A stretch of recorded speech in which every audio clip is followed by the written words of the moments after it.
في هنا في ابو ظبي توكيل اسمه حبتور. توكيل حبتور بياخد العربيات الميتسوبيشي وبيعمل عليها تعديل من جوه ومن بره. تمام. التعديل ده لا يشمل الانجن بتاع العربيه او المحرك او الموتور ايا كان بتتقال ازاي. تمام. فتعالوا هوريكم كام عربيه من العربيات اللي حبتور بياخدها ويعمل عليها ايديت بطريقه معينه. والايديت ما بيبقاش بس كراسي او جلد او فرش او كيت، لا ده هو فيه شويه اوبشن بيضيفها في العربيه. تمام. فتعالوا كده نتفرج على شويه عربيات من اللي معمول عليها ايديت ونشوف الاوبشن اللي هو بيحطه على العربيات. يلا بينا. طيب دي واحده من العربيات اللي معمول عليها ايديت. تمام. العربيات الايديت بيبقى اسمها سيجنتشر ايديشن. جميل. مبدئيا العربيه دي حتى الطبيعي بتاعها مش موجود عندنا في مصر. تمام. دي اسمها اي اس اكس. ليه معرفش. تمام. هي عربيه كومباكت اس يو في، عربيه صغيره كده. فتعالوا بقى كده اتفرجوا معايا على العربيه من بره قبل ما اقول لكم ايه الحاجات اللي متعدله في العربيه دي. ده كده شكل العربيه. الناس اللي عارفه العربيه دي على طبيعتها وهم بيتفرجوا معايا كده هيبقوا عارفين ايه الحاجات اللي ممكن تكون اتعدلت على العربيه دي. اهو بصوا، دي سيجنتشر اديشن. دي لما تلاقيها على العربيه فاعرف ان هي متعدله في حبتور. ده كده شكل العربيه. السقف طبعا بتاع العربيه اسود، فطبعا الابيض مع الاسود مديها شكل حلو قوي. طيب دي الحاجات اللي متغيره في العربيه. تمام. اي اس اكس. تمام. ده اسم العربيه سيجنتشر اديشن. طبعا الحاجه اللي متغيره في العربيه طبعا متغير الشاشه. تمام. التصميم بتاع الجنوط ال 16 الاندرويد فرونت، حاطين كمان البلايند سبوت. تمام. في المرايات هوريه لكم اهو. هو ده البلايند سبوت. وحاطين كمان فرش غالي للكراسي وخياطه على التابلو والداشبورد والبلاك بيانو في الانتريور. وحاطين يو اس بي وحاطين كاربون فايبر على البيبان والمرايات. تمام. والفرونت جريل اللي هي الشبكه اللي قدام كلها بلاك. تمام. والسقف برضو اسود والوايرلس تشارجر حاطينه برضو. تمام. والاضاءه اللي في الروف اللي هي اللي جوه تقريبا اضاءه السقف من جوه.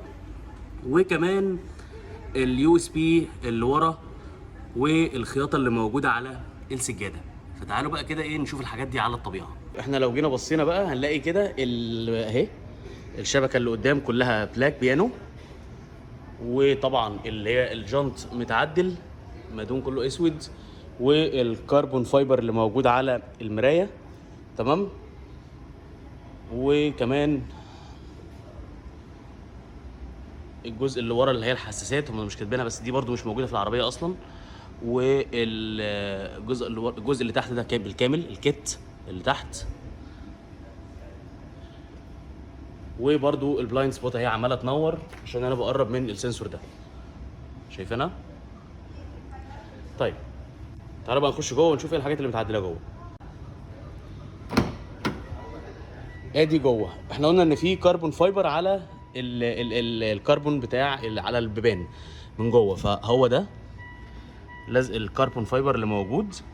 وهنا الخياطه اللي موجوده على البيبان. دي الحاجات اللي متعدله. لو جينا بقى لفرش الكراسي. تمام. شيل بس الكيس ده.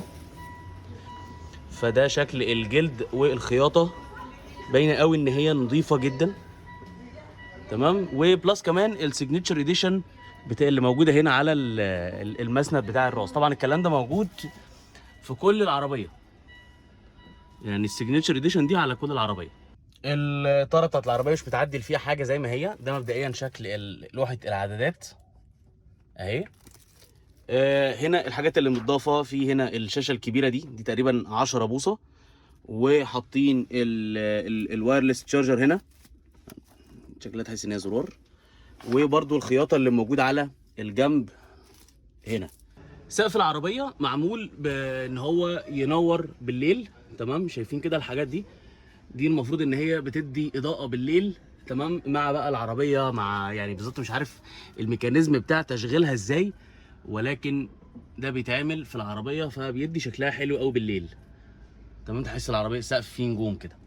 لو جينا بقى نبص على الجزء اللي ورا بتعدل فيه ايه، فهتلاقي عندك برضو نفس الفكره دي، وعندك كمان محطوط شاشه هنا. تمام، وليها ليد حلو كده، وبرضو شاشه الناحيه التانيه وبرضو ليها ليد اضاءه كده. وهتلاقي ورا هنا الاتنين يو اس بي، واحده تايب سي واحده عادي. تمام. طبعا لازم هنا الشاشه بتقول لك بقى ايه، يا ريت تربط الحزام بعد اذنك عشان ما توجعش قلبنا. والجميل برضو ان هو عامل الدواسات بتاعه الارضيه بتاعه العربيه، وعليها برضو سيجنتشر اديشن، فمديه كده حس رياضي حلو في العربيه، تحس ان انت راكب عربيه مش يعني دافع فلوس برضو. بصوا بصوا بصوا بصوا الارضيه معموله ازاي، حلوه والله، والله شكلها جميله. التعديل الجميل ده بيفرق على فكره مع الناس، مع اللي بيفكر يشتري عربيه بيفرق معاه.